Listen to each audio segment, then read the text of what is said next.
요즘 방학이 되어서 우리 학부모들께서 자녀들과 집에서 같이 보내는 시간이 참 많아졌죠. 자녀들과 방학을 어떻게 보내고 계시는지요? 아휴, 하루 세끼 뭘 먹이나, 하루 종일 이 아이들과 무엇하며 지내나, 빨리 얼른 방학 끝나서 학교 다시 갔으면 좋겠다라고 말하시는 부모님들이 계시더라고요. 우리나라 부모님들은 자녀 교육이 학교에서 이루어진다고들 대부분 생각하십니다. 그래서 우리 부모님들 보면 자녀들이 학교 갔다 오게 되면 뿌듯한 마음으로 보시면서 그 자녀들에게 이렇게 질문하죠. 너 오늘 뭘 배웠니?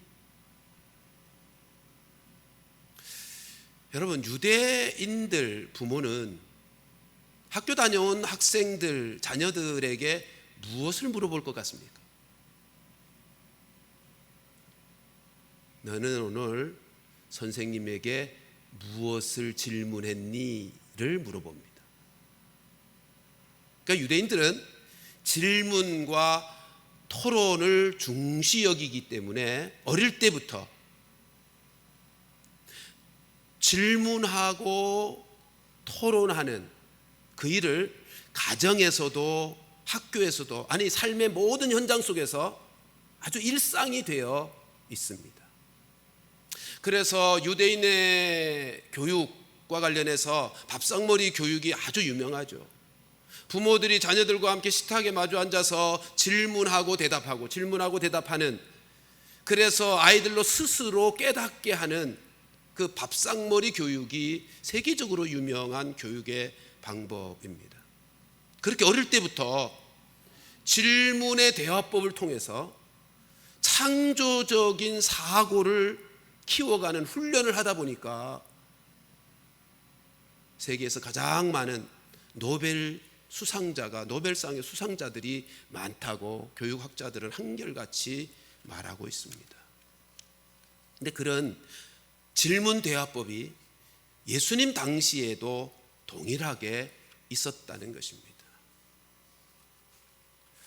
우리가 지난 시간에 앞선 본문에서 살펴보았던 것처럼 예수님은 성전에 들어가셔서 성전을 깨끗하게 청결하셨죠.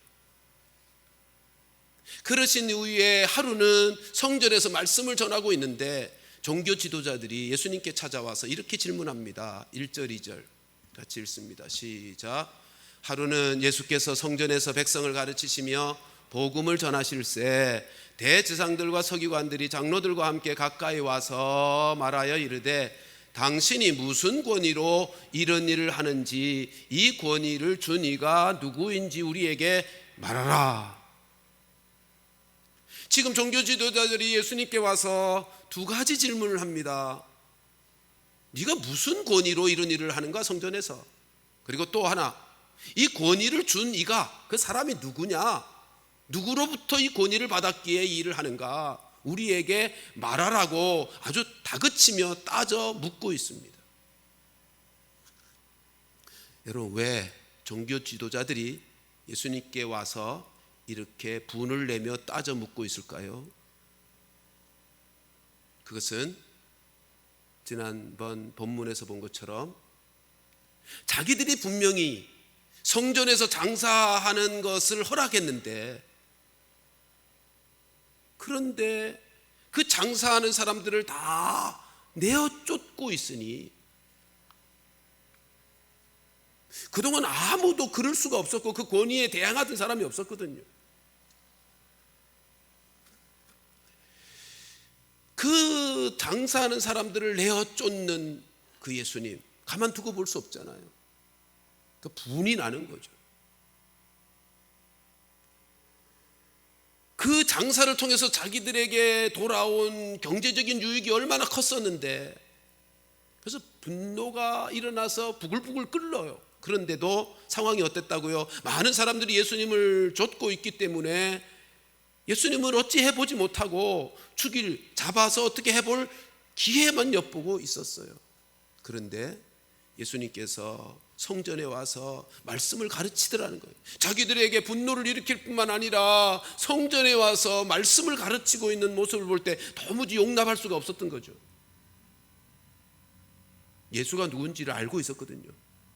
저 갈릴리 사람, 거기다가 그 시골 아주 작은 동네 나사렛 출신인 것을 알기에 율법을 한 번도 배워본 적이 없었을, 정상적으로 율법을 배운 적이 없었을 그 나사렛 시골 출신의 예수가 와서 말씀을 전하고 있으니 도무지 용납할 수 없고, 그래서 지금 종교 지도자들이 와서 올무를 놓으며 기회를 봐서 어떻게든 예수를 잡아 어떻게 해보겠다고 의도하며 지금 찾아와 던진 질문인 것입니다.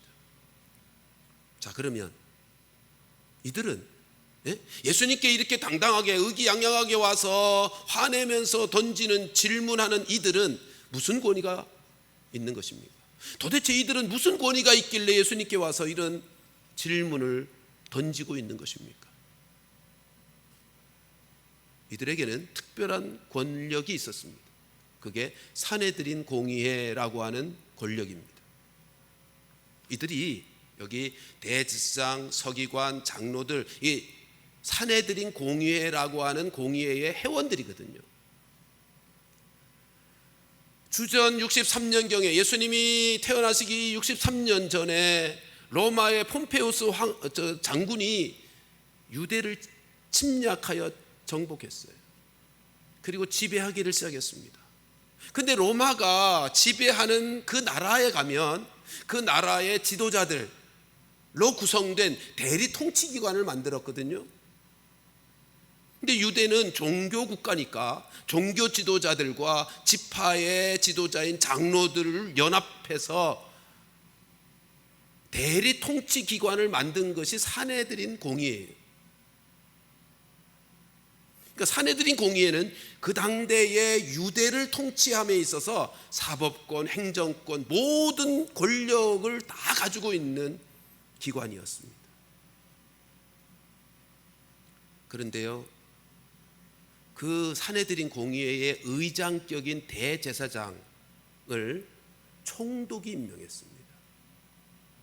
그러니 어떻겠어요? 종교 지도자들이 다 로마의 눈치를 보겠죠. 로마에 의지하겠죠. 권력의 중심에 가까이 있는 사람들이었다는 것입니다. 뿐만 아니라 로마의 문화와 사상에 깊이 영향을 받은 사두개파들이 제사장들이었거든요. 그러다 보니 그들은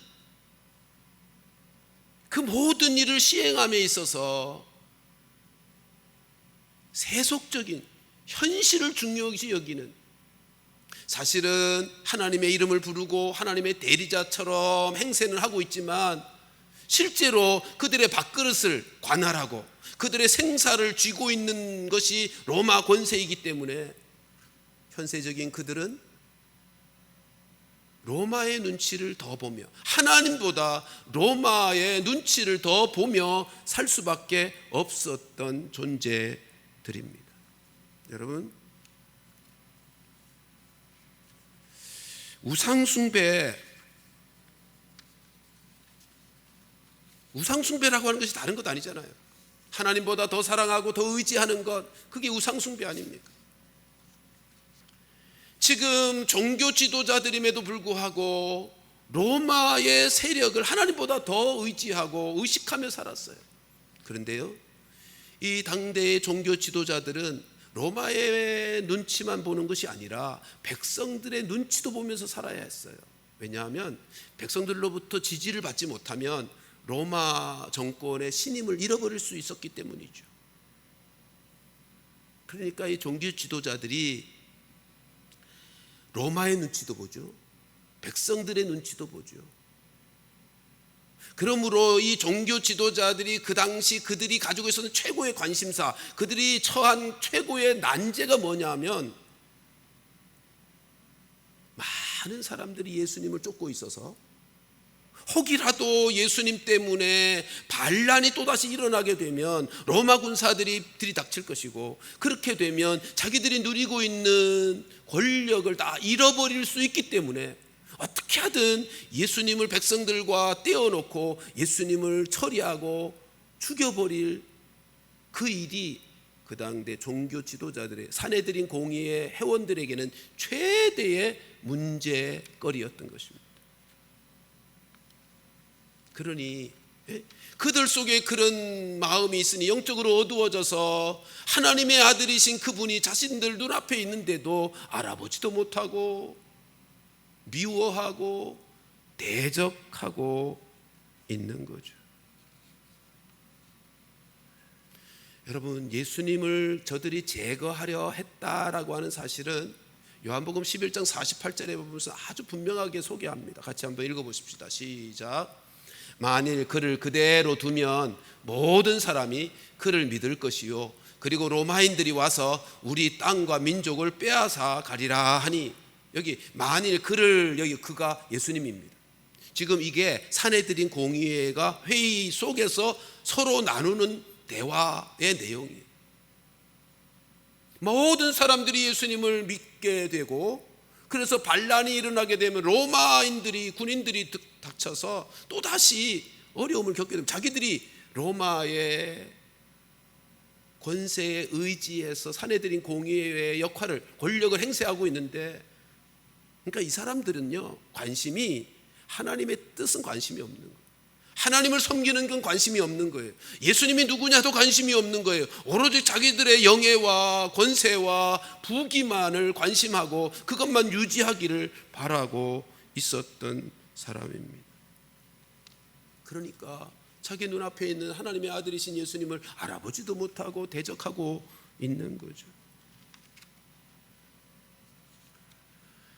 여러분, 이 종교 지도자들이 이렇게 세속화되어서 영적으로 어두워지게 된 배경, 그 이유가 무엇이겠습니까? 두말할 것 없이 하나님보다 더 우선시하는, 하나님의 뜻보다 더 원하는 바 잘못된 것을 추구하며 살다 보니 그들의 생각과 삶 속에서 하나님을 점점 지워버리고 살아가는 인생이 되고 말았던 거죠. 우리도 마찬가지입니다. 우리가 살아가면서 하나님보다 내 기준, 내 판단, 내 이익, 내 목적, 다른 그 무엇을 추구하며 살아가게 되면 주님을 알아보지도 못하고 살아계신 주님을 경험하며 살 수가 없는 법이에요. 그러니까 우리가 인생을 살아가면서 당장 눈앞에 있는 거, 현실적인 문제에 마음 빼앗기고 그것에 지배를 받고 살다 보면 결국 세속화되게 되어 있고요. 그러면 그 인생은 허망한 인생이 되고 불쌍한 인생이 되고 마는 것. 우리가 지난주에 봤잖아요. 여러분, 자기들이 의지하던 권세와 자기들이 추구하던 물질을 가져다 준 그 로마가, 종교 지도자들 얘기입니다. 자기들에게 권력을 주었고 물질을 가져다 준, 보장해 주었던 그 로마가 AD 70년에 예루살렘 성을 멸망시킴으로 다 빼앗아 가잖아요. 그들 역시도 멸망을 당하잖아요. 이게 얼마나 아이러니입니까? 역사 속에서 분명하게 증거하고 있는 것입니다. 여러분, 우리도 세속화되면, 하나님의 백성으로 믿음으로 산다고 하는 우리도 세속화되면 하나님의 백성으로서의 권위도 잃어버리고요, 하나님의 자녀된 권세도 상실하고요, 영향력도 상실할 수밖에 없는, 그래서 허망한 인생을 살아갈 수밖에 없는 것입니다. 왜냐하면 하나님의 백성의 본질은 하나님과의 관계에 있거든요. 하나님의 자녀된 본질은 하나님과의 관계에 있다고요. 그러니까 하나님의 자녀된 자로서 누리게 될 권세와 권위와 축복은 하나님으로부터 오는 거예요. 하나님으로부터. 따라서 하나님이 우리의 삶의 최우선순위가 되어지지 않으면 그 하나님이 내 삶 속에서 가장 우선시 되지 않으면 결코 하나님의 자녀로서 누릴 권세와 권위를 잃어버리게, 그러면 세속화될 수밖에 없고요, 허망한 인생을 살 수밖에 없는 것입니다. 하나님이 가장 싫어하는 것이 우상숭배인데, 우상숭배라고 하는 것이 그냥 우상단지 앞에 가서 엎드리는 절하는 것만이 아니고 점집을 찾아가는 것만이 아니라 하나님과 상관없이 살아가는, 세상의 가치를 기준으로 살면서 세속화되어지는 것이 우상숭배인 것을 잊지 말아야 할 것입니다.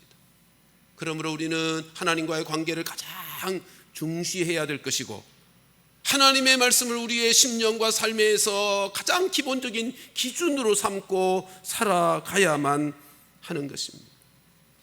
그래야 천지를 만드신 주인 되신 하나님과 모든 것을 주관하시는 그 하나님을 경외하며 살 때에만 우리의 인생은 참되이 안전하고 복된 인생, 형통한 인생을 살게 되는 거예요. 시편 128편 1절 말씀 같이 한번 보실까요? 시작. 여호와를 경외하며 그의 길을 걷는 자마다 복이 있도다. 하나님을 최우선으로 두고 그분을 경외하면서 그렇게 살아가는 자의 인생길이 복되어지는 것이죠. 그러므로 하나님이 주시는 권위를 가지고 살아갈 때 비로소 하나님의 돌보심과 인도하심과 축복을 누리며 살아가게 됩니다. 하나님이 주시는 권위를 가지고 살아야, 그러면 어떻게 하나님이 주시는 권위를 받아 누리며 살 수 있습니까? 그것은 권위의 근거이신, 권위의 근원이신, 권위의 본질이신 예수님을 영접하고 예수님을 믿을 때 하나님이 주시는 권위를 가진 하나님의 자녀가 되는 것이죠. 요한복음 1장 11절 12절 같이 읽습니다. 요한복음 말씀 없어요. 1장 11절 12절 같이 읽습니다. 시작. 영접하는 자 곧 그 이름을 믿는 자들에게는 하나님의 자녀가 되는 권세를 주셨으니, 13절, 이는 혈통으로나 육적으로나 사람의 뜻으로 나지 아니하고 오직 하나님께로부터 난 자들이니라. 여러분, 하나님께로부터 난 자들만이 하나님으로부터 오는 권세를 가진 자가 되는 거예요. 하나님으로부터 난 자들만이 하나님이 주시는 바 권위를 가진 인생이 되는 거예요. 뿐만이 아닙니다. 그렇게 하나님으로부터 오는 권세를 가진 사람만이 진정한 권위를 가진 인생으로, 하나님의 권위를 가지고 받고 누리며 사는 자들만이 진정으로 하나님을 섬기게 되고 하나님의 말씀을 깨닫게 되고 하나님의 은혜와 능력을 힘입어서 진정 권위 있는 인생을 살아가게 되는 것입니다. 그러므로 사랑하는 성도들이요, 하나님으로부터 오는 권위를 사모하십시오. 하나님으로부터 오는 권위를 힘입으려면 하나님의 권위를 먼저 인정해야 되는 거죠. 예수 그리스도가 하나님의 권위인 것을 인정하고 믿을 때, 그때 그 하나님으로부터 진정한 권위를 받아서 영향력 있는 인생을 살아가게 되는 것입니다. 예수님께서 종교 지도자들에게 이렇게 묻습니다. 3절 4절 말씀 보실까요? 시작. 대답하여 이르시되 나도 한 말을 너에게 물으리니 내게 말하라. 요한의 세례가 하늘로부터냐 사람으로부터냐. 여러분, 지금 네 권위가 어디서부터 왔느냐, 누구로부터 온 것이냐 라고 하는 질문에 예수님이요 직접 대답하지 않고 역질문을 하죠. 이게 당대의 랍비들이 하던 대화 방법입니다. 근데 예수님의 대답이 이것이죠.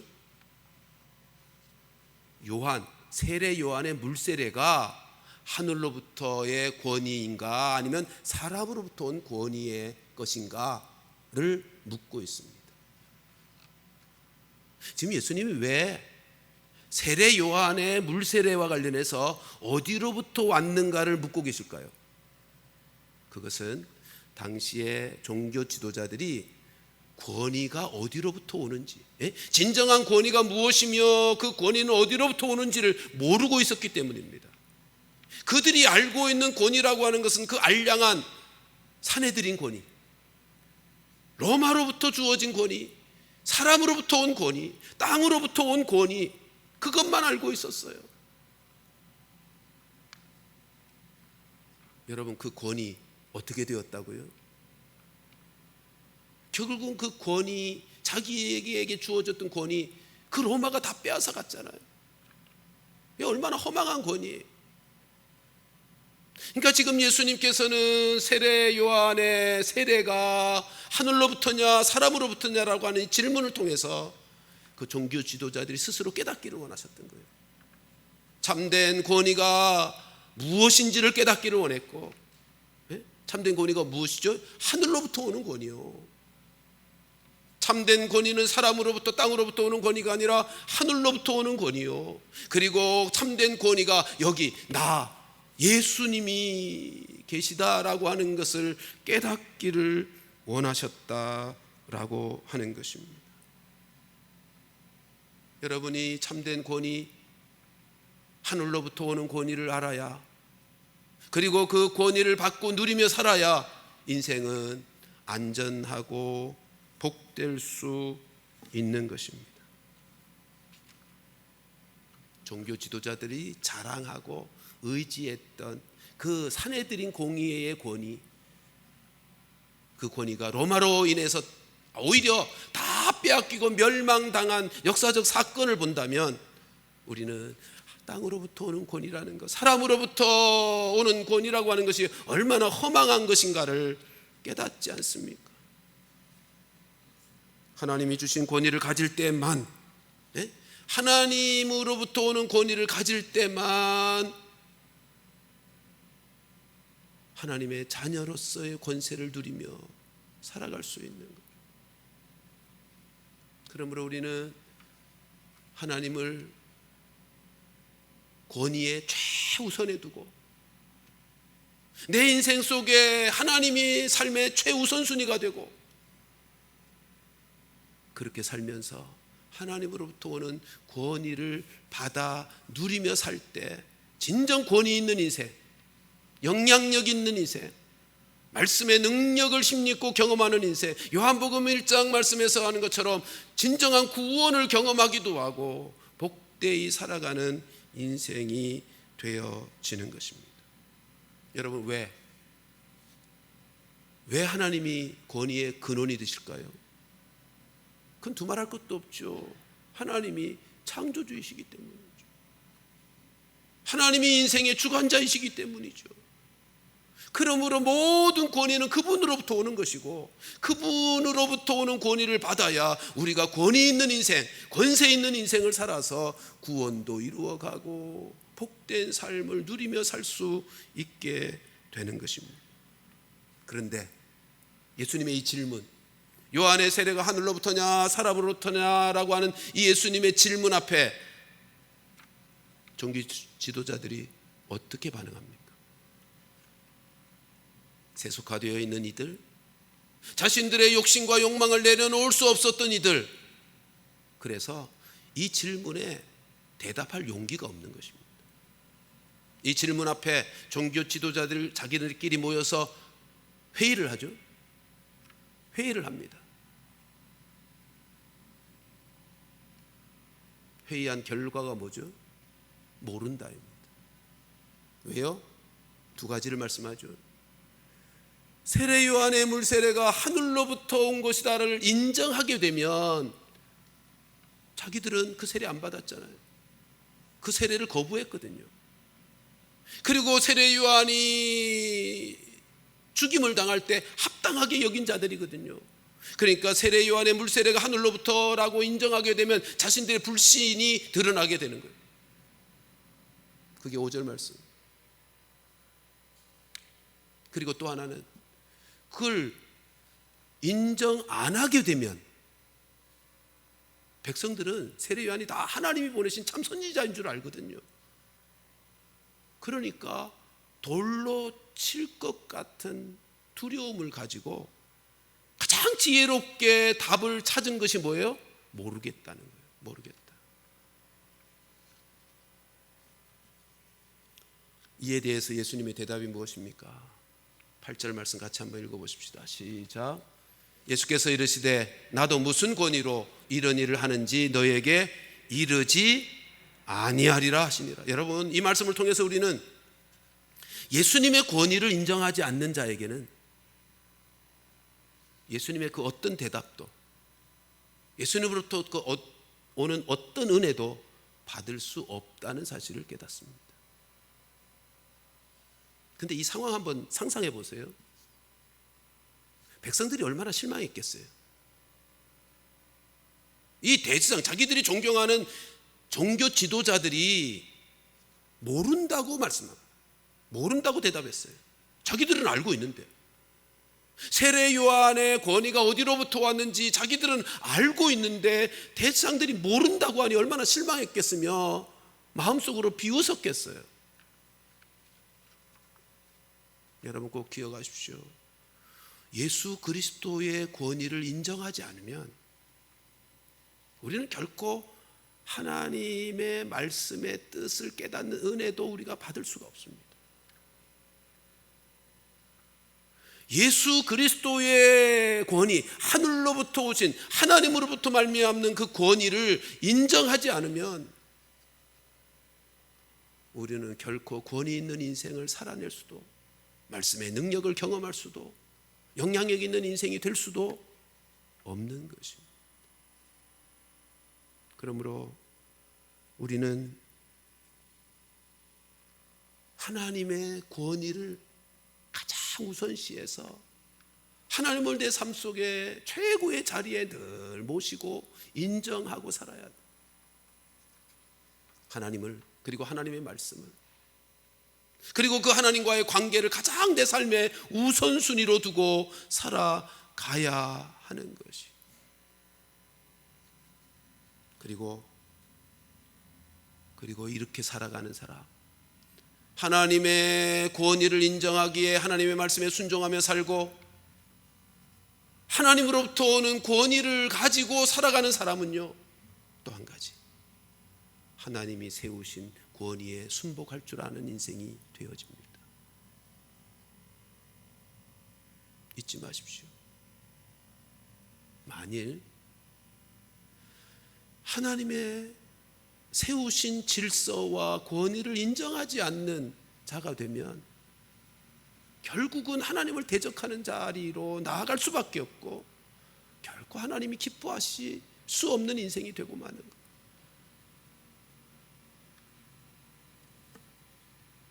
하나님을 경외하며 그래서 그 말씀에 순종하며 살아가는 인생,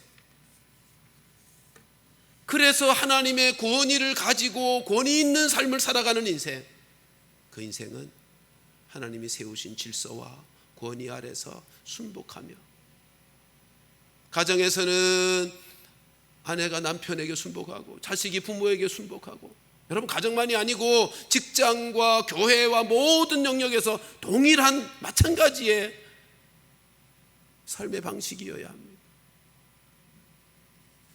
그렇게 살아가는 그 자리에 하나님의 권위는 계속 흘러서 권위 있는 복된 인생, 자신의 삶을 온전히 구원해내는 권세 있는 인생을 살고 다른 사람들에게 아름다운 영향력을 끼치는 권세 있는 인생을 살아가게 되는 것입니다.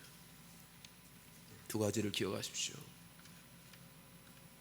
하나님의 권위를 인정하십시오. 하나님의 말씀의 권위를 인정하십시오. 그럴 때 우리가 그 하나님의 권위가 우리에게 흘러와서 권위 있는 인생을 살 수 있습니다. 아울러 하나님이 세우신 질서와 권위에 순복하는 삶을 사십시오. 겸손하게 말하고 겸손하게 행하십시오. 그럴 때 우리의 가정은 행복한 가정이 될 것이고, 우리의 교회는 은혜로운 교회가 될 것이고, 우리가 직장에서 세상에서 그렇게 살아갈 때 우리가 살아가는 삶의 자리가 안전하고 평화로우며 즐거운 세상을 만들어가게 될 것입니다.